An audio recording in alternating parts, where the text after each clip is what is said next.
Hello and welcome to the New Haven Independent Vlog News Summary, direct from our assignment desk, otherwise known as my compost heap. Let's see what stories we're working on this hour. Jane Jacobs, she wrote that great book, The Death and Life of Great American Cities. Well, I have bad news, folks. This week, Jane Jacobs, the urban theorist, is rolling over in her grave because of something happening around here.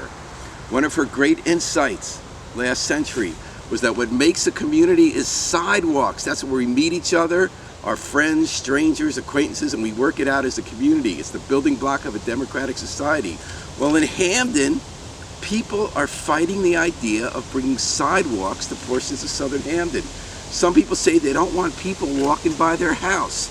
And this is the part that really gets me. They sent a nun from Sacred Heart to say they don't want sidewalks. Why? Because they don't want to have to pay for slip and fall lawsuits.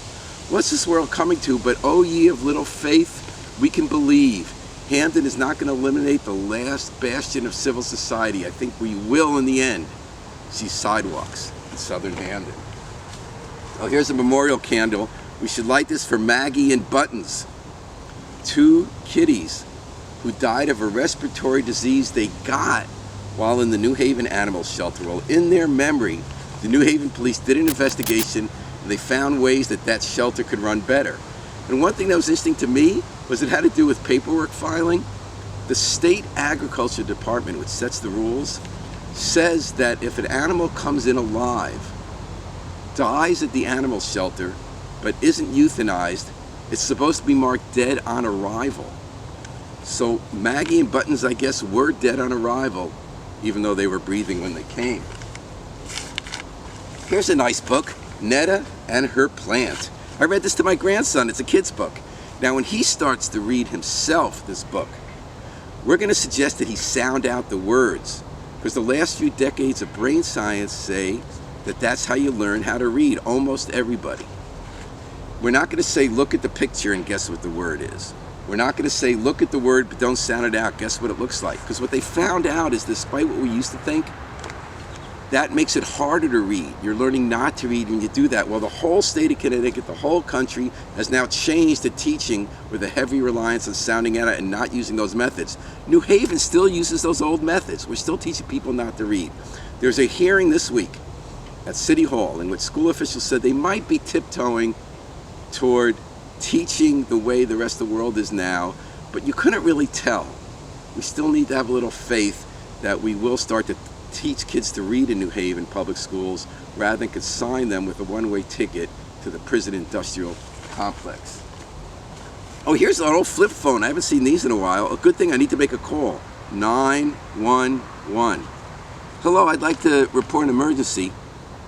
This is a pizza parlor? I wasn't ordering a pizza. I wanted to order... Look, that wasn't really an emergency, but at the Wilson Branch Library, they did have an emergency. They had to call 911 3 times. They kept getting sent to the wrong place, and they weren't able to get the message through. They told that story this week at a community reading, this past week, where the 911 director, Joe Vitale, came and said, you're right, we're having lots of problems. We're going to need more staff. We're going to need to update our technology. Oh, ye of little faith, we believe we can have a real 911 in New Haven. And here's a pushka where we put our nickels and dimes and quarters at the end of the week, save them up so we can give it to the needy. Well, we're all going to have to fill our pushkas, folks, because New Haven's being sued and they're asking for $100 million for the horrible incident in which Randy Cox was arrested in a van, hit his head at spinal injuries, and then they dragged him along the floor of the police lockup and instead of sending him to the hospital, and he became paralyzed. So there's a civil lawsuit. It's a very sad event. We're all sad about it. We hope there's justice. I see a tiny silver lining. The true test of a community is not when things go right, but when things go wrong. Something went wrong there, and the way the community responded so far has been heartening. Ben Crump, the NAACP, other community leaders and family, they spoke out for justice. They filed a suit. They got the community. They rallied. They said, we have to make this right. The police chief and the mayor, instead of being defensive, got all the info out there, apologized, looked at how to make it better. Let's hope, oh ye of little faith, that we're going to still end up with justice and have a better city. Because, you know, we all have mistakes. The Day of Atonement is nigh. So I have to rush off. and start trying to make good for some of my sins before the gates of heaven close. Until then, this is Paul Bass from the New Haven Independent Vlog News Summary reminding you, always pick up your trash.